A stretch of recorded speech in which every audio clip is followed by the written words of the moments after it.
তখন মিশর ছিল অর্থনীতির দিক দিয়ে অনেক উন্নত এবং প্রভাবশালী। ফেরাউন তারই একটি পার্শ্ববর্তী দেশে বাস করত। তার অবস্থা ছিল খুবই শোচনীয় এবং ঋণগ্রস্ত। সে গরিব হলেও তার ছিল চতুরতা ও ধোঁকা দেওয়ার ক্ষমতা। সে বিভিন্নভাবে মানুষকে ধোঁকা দিতে পারত। পাওনাদারেরা যখন ফেরাউনের কাছে টাকা চাইতে আসতো, তখন সে দরজা খোলা রেখে ঘরেই লুকিয়ে থাকতো। মানুষ ভাবতো, সে যদি ঘরেই থাকে তবে তো আর দরজা খোলা রাখবে না। এই ভেবে মানুষ চলে যেত। এভাবেই কাটছিল ফেরাউনের দিন। কিন্তু একসময় সে ভাবল, এভাবে আর কতদিন মানুষের কাছ থেকে লুকিয়ে থাকতে পারবো? আমার তো ঋণ পরিশোধ করার মতো কোনো অবস্থা নেই। একবার যদি ধরা পড়ে যাই, তখন আমার কি অবস্থা হবে? এই ভেবে সে রাতের আধারে সেই শহর ত্যাগ করলো এবং মিশরের উদ্দেশ্যে রওনা দিল। অনেকটা পথ হাঁটতে হাঁটতে প্রায় ভোর হয়ে এলো। এমন সময় মিশরে যাওয়ার পথে তার দেখা হলো এক বন্ধুর সাথে, যার নাম ছিল হামান। হামান ফিরআউনকে দেখা মাত্রই জিজ্ঞেস করলো, ও হে বন্ধু, এই সময় কোথায় যাচ্ছ? ফেরাউন তার বন্ধুকে বলল, আমি পালিয়ে যাচ্ছি বন্ধু। তুমি তো জানো আমি কতটা ঋণগ্রস্ত এবং অভাবী। আমাকে পাওনাদারেরা পেলে মেরে ফেলবে। আমার কাছে এখন সামর্থ্য নেই তাদের ঋণ পরিশোধ করার। আমার একটি কাজের দরকার। আমি সেই কাজের সন্ধানে বের হয়েছি। ফেরাউনের কথা শুনে তার বন্ধুও তার সাথে সম্মতি জানিয়ে বলল, হে বন্ধু, আমারও তো একই অবস্থা। কোনো কাজ নেই। আমারও একটি কাজের খুব দরকার। চলো আমরা একসাথে যাই। আমরা একসাথে কোনো কাজ করব। এরপর হামান ও ফেরাউন একসাথে কাজের সন্ধানে হাঁটতে লাগলো। হাঁটতে হাঁটতে প্রচন্ড রোদে একসময় তারা ক্লান্ত হয়ে গেল। সামনে দেখতে পেল একটি তরমুজ ক্ষেত, যেখানে একজন লোক তরমুজ দেখাশোনা করছেন। তার কাছে গিয়ে তারা বলল, হে তরমুজ ক্ষেতের মালিক, আপনি কি আমাদের একটি তরমুজ দান করতে পারেন? আমরা খুবই ক্ষুধার্ত ও পিপাসার্ত। আমাদের একটি তরমুজ খেতে খুব ইচ্ছে করছে। দুই যুবকের এই অবস্থা দেখে তরমুজ ক্ষেতের মালিক কোনো নিষেধ করলেন না। তিনি তাদের একটি তরমুজ খেতে দিলেন। তারা খুব দ্রুতই সেই তরমুজটি খেয়ে শেষ করে দিল। তাদের এতটা ক্ষুধার্ত ও পিপাসার্ত দেখে তরমুজ মালিকের দয়া হলো। তিনি তাদের জিজ্ঞেস করলেন, তোমাদের এই অবস্থা কেন? তোমরা কোথায় যাচ্ছ? হামান উত্তর দিল, আমরা দুই বন্ধু কাজের সন্ধানে বের হয়েছি। আমরা সৎকর্ম করে খেতে চাই, এজন্য আমরা কাজ খুঁজছি। তরমুজ ক্ষেতের মালিক তখন ভেবে দেখলেন, তার তরমুজ ব্যবসার জন্য দুইজন লোক প্রয়োজন।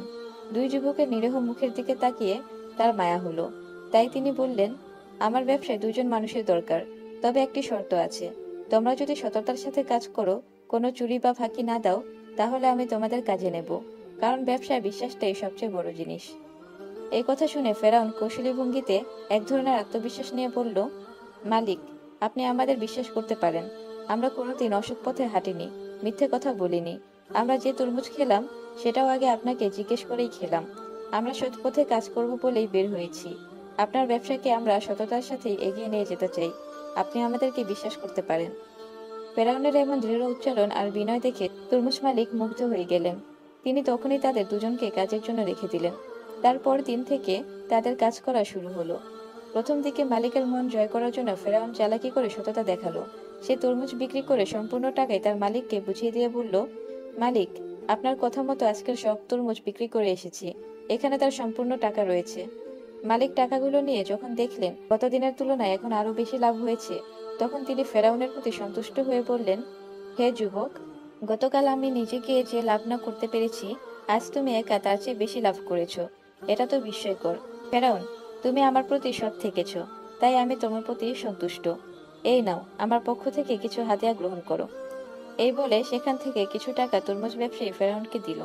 ফেরাউন খুশি হলো ঠিকই, কিন্তু সেখানে সে থেমে থাকলো না। এটি ছিল তার চালাকির প্রথম পদক্ষেপ মাত্র। এর কিছুদিন পর সে তার মালিককে বলল, হে মালিক, এভাবে তো আমরা পাইকারি দরে তরমুজ বিক্রি করে ভালোই লাভ করছি। কিন্তু আমার মাথায় আরেকটি বুদ্ধি আছে। যদি আপনি অনুমতি দেন তবে আমি বলতে পারি। ততদিনে তরমুজ ব্যবসায়ী ফেরাউনের উপর অনেকটাই নির্ভরশীল হয়ে গিয়েছিলেন। তাকে সৎ ও বুদ্ধিমান হিসেবেই ধরে নিয়েছিলেন। তাই তিনি কোনো দ্বিমত না করে তার কাছ থেকে জানতে চাইলেন, ঠিক আছে, তুমি বলো কি বুদ্ধি। যদি সেটা আমার লাভজনক মনে হয়, তবে আমি তা গ্রহণ করব। ফেরাউন তখন বলল, হে মালিক, আমরা তরমুজ পাইকারিতে বিক্রি করে ভালোই লাভ করছি। কিন্তু আমার মনে হয় আমরা যদি খুচরা বিক্রিও চালু করি, তবে আরো বেশি মানুষ কিনতে পারবে। এতে আমাদের লাভ দ্বিগুণ হবে। পরিশ্রম যদি বাড়েও আমি করতে রাজি আছি। কারণ আপনি আমাদের যে ভরসা দিয়েছেন, তার কৃতজ্ঞতা স্বরূপ এটাই আমার দায়িত্ব। তরমুজ মালিক এই কথা শুনে আবেগপ্রবণ হয়ে গেলেন।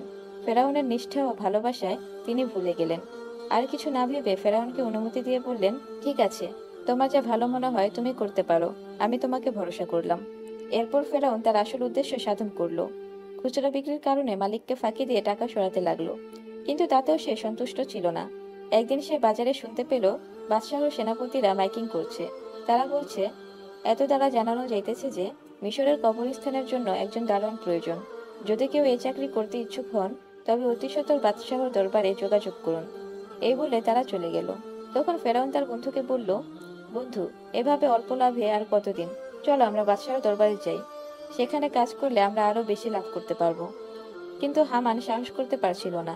সে বলছিল, এখানে আমাদের কেউ চেনে না, আমাদের কোনো পূর্ব পরিচিতও নেই, বাদশাহ আমাদের কেন চাকরিতে নেবেন? ফেরাউন তখন সাহস দিয়ে বলল, আরে চলো আমরা গিয়েই দেখি, হলে হতেও পারে। এই ভরসায় তারা গিয়ে বাদশাহর দরবারে হাজির হলো। বাদশাহ তাদের দেখে বলে উঠলেন, কারা তোমরা? এখানে কি চাইতে এসেছো? ফেরাউন বলল, হে বাদশাহ, আমরা মুসাফির, আমরা অনেক অভাবগ্রস্ত হয়ে আপনার দরবারে এসেছি। শুনলাম আপনি কবরস্থানে একজন দারোয়ান নিয়োগ দিচ্ছেন, যদি অনুগ্রহ করে সে কাজটি আমাকে দিতেন তবে আমাদের অনেক উপকার হতো। বাদশাহ ভেবে দেখলেন, এই যুবক সুস্বাস্থ্যের অধিকারী, সাথে অভাবগ্রস্ত, একে চাকরিটা দেওয়াই যায়, যেহেতু লোক নিয়োগ দিতেই হবে। এই ভেবে তিনি বললেন, আচ্ছা ঠিক আছে, তুমি দারোয়ানের কাজে নিযুক্ত হও। আমি তোমাদের জন্য কবরস্থানের পাশে একটি ঘর নির্মাণ করে দিচ্ছি, সেখানে তোমরা থাকবে। তোমাদের খাওয়া খরচ সব দরবার থেকে বহন করা হবে, কোনো সমস্যা নেই। এরপর থেকে ফেরাউন ও তার বন্ধু কবরস্থানের পাশে থাকতে শুরু করলো, এবং ফেরাউন সবসময় কবরস্থানের গেটে পাহারা দিত। কিন্তু সেখানে সে একটি কৌশল খাটালো। একদিন একটি লাশ কবরস্থানে আসলো, কিন্তু ফেরাউন তাদের প্রবেশ করতে দিল না। তখন লাশের সাথে থাকা লোকজন বলল, কি ব্যাপার, আপনি আমাদেরকে লাশ কবরস্থ করতে দিচ্ছেন না কেন? তখন ফেরাউন বলল, আপনি জানেন না, কবরস্থানে লাশ দাফন করতে হলে একটি স্বর্ণমুদ্রা দিতে হবে, এটি বাদশাহের নির্দেশ। যেহেতু বলা হলো এটি বাদশাহের করা নির্দেশ, তাই তারা আর কোনো দ্বিমত করলেন না। এভাবে ফেরাউন সকলের কাছ থেকে একটি করে স্বর্ণমুদ্রা নিত যতবারই তারা লাশ দাফন করতে আসতো। এরই মধ্যে সে রাজ্যে কলেরা দেখা দিল। এতে করে বিপুল পরিমাণে মানুষ মারা যাচ্ছিল এবং তাদের কবরস্থ করা হচ্ছিল। ওই সময় ফেরাউন আরো অন্যায় চাপিয়ে দিল। সে বলল, বাদশাহের নতুন আদেশ, যদি কেউ কলেরা বা এই জাতীয় রোগে মারা গিয়ে থাকেন তবে তাদের 2 স্বর্ণমুদ্রা দিয়ে লাশ দাফন করতে হবে। মানুষজন বাধ্য হয়ে 2 স্বর্ণমুদ্রা দিয়ে লাশ দাফন করলো। এভাবে অল্প কিছু দিনের মধ্যেই ফেরাউন অনেক সম্পদের মালিক হয়ে গেল। সে তখন তার বন্ধুকে বলল, দেখো হামান, আমাদের 3 বস্তা স্বর্ণমুদ্রা হয়েছে, আমরা এখান থেকে 2 বস্তা স্বর্ণমুদ্রা বাদশাহকে দিতে যাব। ফেরাউনের কথা শুনে হামান অবাক হয়ে গেল, কারণ তার বন্ধু তো কখনো এইভাবে দান করার মতো মানুষ নয়। বিস্ময়ে হামান তার বন্ধুকে বলল, হে বন্ধু, তুমি তো এই স্বর্ণ মুদ্রাগুলো অনেক কৌশলে অর্জন করেছো, এই মুদ্রাগুলো কেন তুমি বাদশাহকে দিতে যাবে? তোমার মাথা ঠিক আছে তো? ফেরাউন পরিষ্কারভাবে কিছু বলল না। সে শুধু বলল, বড় কিছু অর্জনের জন্য ছোট কিছু দিতে হয়। এই বলে তারা 2 বস্তা স্বর্ণমুদ্রা নিয়ে বাদশাহর দরবারে হাজির হলো। বাদশাহ এই যুবকদের কাছে এত স্বর্ণমুদ্রা দেখে অবাক হলেন। তিনি জিজ্ঞেস করলেন, কি ব্যাপার, তোমরা এত স্বর্ণমুদ্রা কোথায় পেলে, আর তা নিয়ে দরবারে কেন এসেছো? বন্ধুরা, কোথায় আছে দুষ্ট লোকের মিষ্টি কথা? ফেরাউনও সুযোগ বুঝে ঠিক তাই করলো। সে নিষ্পাপ ভঙ্গিতে বলল, হে বাদশাহ, আপনাকে অশেষ ধন্যবাদ যে আপনি আমাকে একটি চাকরি দিয়েছেন। আমি কবরস্থানে কাজ করি, সাথে কবর পরিষ্কার করে রাখি এবং মানুষের আনুষঙ্গিক কাজে সাহায্য করি। তাই তারা সেখানে লাশ কবরস্থ করতে আসলে আমাকে কিছু না কিছু হাদিয়া দিয়ে যেত, আর সেগুলো আমি জমিয়ে রেখেছিলাম। এখানে আমার বেতনের অংশও রয়েছে। যেহেতু আপনি এ রাজ্যের বাদশাহ, আপনি সকল প্রজার মঙ্গল সাধন করে থাকেন, তাই আমি এই স্বর্ণমুদ্রাগুলো আপনার মাধ্যমে প্রজাদের উপকারে ব্যয় করতে চাই। বাদশাহ অবাক হয়ে নড়ে চড়ে বসলেন। তিনি আরো গভীর মনোযোগ দিয়ে ফেরাউনের কথা শুনতে লাগলেন। ফেরাউন আবার বলল, হে বাদশাহ, এই রাজ্যে তো অনেক গরিব প্রজা রয়েছে যারা হয়তো ঠিকমতো খাজনা দিতে পারছে না। আমি তাদের পক্ষ হতে এই স্বর্ণমুদ্রাগুলো দিচ্ছি। অভাবগ্রস্ত কোনো প্রজা খাজনা দিতে না পারলে তাকে এর বিনিময়ে মওকুফ করে দিবেন। যুবকের এরকম দয়াশীল মনোভাব এবং বিনয় দেখে প্রাসাদের সকলে অবাক হয়ে গেলেন। মুহূর্তের মধ্যে ফেরাউনের নাম ডাক সারা রাজ্যে ছড়িয়ে গেল। সবাই ফেরাউনের গুণগান করতে লাগলো। তারা বলতে লাগলো, এক কবরস্থানের দানোয়ারের এত বড় মন, যিনি কিনা সাধারণ মানুষ হয়ে আমাদের নিয়ে এত ভাবে, সে আমাদের বাদশাহ হলে না জানি কত ভালো হতো। এর কিছুদিন পর মিশরের বাদশাহ বার্ধক্যজনিত কারণে মারা গেলেন। কয়েকদিন পর মিশরের দ্বিতীয় রামেসিস হবেন কে, এ নিয়ে দরবারে জ্ঞানীগুণীদের মধ্যে আলোচনা হলো। সেখানে থাকা একজন বললেন, ফেরাউন যুবকটি অত্যন্ত ভালো ও সৎ ব্যক্তি, বাদশাহ তাকে পছন্দ করতেন। সে প্রজাদের কথা ভাবে, অত্যন্ত বুদ্ধিমান এবং দানশীল সে। আমার মনে হয় তাকে আমাদের দ্বিতীয় রামেসিস বানানো উচিত, কারণ রাজ্যের সকলেই তাকে পছন্দ করে। এই ব্যক্তির সাথে কেউ দ্বিমত পোষণ করলেন না, কারণ সকলেই জানতো ফেরাউন ভালো, সৎ ও কর্মঠ একজন ব্যক্তি। তাই সকলের সম্মতিতে ফেরাউনকে বানানো হলো মিশরের দ্বিতীয় রামেসিস, অর্থাৎ বাদশাহ। এভাবে ফেরাউন তার ধূর্ততা ও ধোঁকার মাধ্যমে চোর থেকে বাদশাহ হয়ে গেল। ফেরাউন বাদশাহ হওয়ার পর হামানকে তার সেনাপতি হিসেবে নিয়োগ করলো। হামান ছিল তার সকল পাপকর্মের সঙ্গী সাথী। ফেরাউন প্রথম চেষ্টা করলো সকলের কাছে আরো ভালো হওয়ার, যাতে করে নিজের অবস্থান পাকাপোক্ত করতে পারে। সে হামানকে বলল, হে বন্ধু হামান, তুমি সারা রাজ্যে ঘোষণা করে দাও যে আগামী 1 বছর কোনো প্রজাকে কোনো প্রকার খাজনা দিতে হবে না। এটি তাদের নতুন বাদশাহর পক্ষ থেকে পুরস্কার। এই কথা শুনে হামান বিস্মিত হয়ে গেল। সে বলল, হে ফেরাউন, আমি এই সংবাদটি প্রচার করে দেব, তবে বন্ধু হিসেবে আমি একটি কথা জানতে পারি কি? ফেরাউন নির্দ্বিধায় বলল, অবশ্যই। তুমি আমার সকল কিছুর বন্ধু বলেই তো তোমাকে আমার সেনাপতি নিয়োগ করেছি।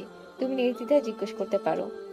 হামান তখন কৌতূহলের সাথে জানতে চাইল, বন্ধু, তুমি মাত্র রাজ্যের বাদশাহ হয়েছ, এখন রাজ্য পরিচালনা করতে আরো বেশি ধন সম্পদের প্রয়োজন। তুমি খাজনা বাড়িয়ে না দিয়ে বরং মকুব করে দিচ্ছ।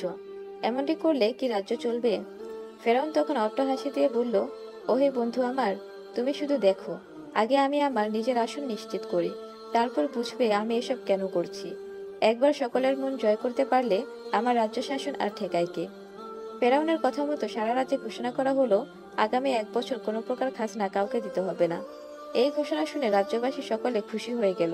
তারা বলতে লাগলো, দেখেছো, আমরা বলেছিলাম না, এ ফেরাউন যদি আমাদের বাদশাহ হয় তবে আমাদের আর কোনো দুঃখ কষ্ট থাকবে না।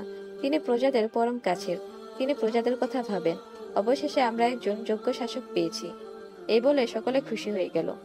অপরদিকে ফেরাউনের মাথায় ঘুরছিল কিভাবে তার অবস্থান চিরস্থায়ী করা যায়। সে তার বন্ধুর সাথে আলোচনায় বসলো। হামান তখন তাকে দারুণ একটি বুদ্ধি দিয়ে বলল, বন্ধু, যে কোনো দেশের যোগ্য মানুষ সৃষ্টি হয় পড়ালেখার মাধ্যমে। এতে করে তার চিন্তা করতে শিখে, নিজে তার ভালো মন্দ বুঝতে শিখে, সাহসী হয়ে ওঠে। আর প্রজাদের মধ্যে সাহসী মানুষের সংখ্যা যত বাড়বে, নিজের অবস্থান, নিজের আসন হারানোর সম্ভাবনা তত বাড়বে।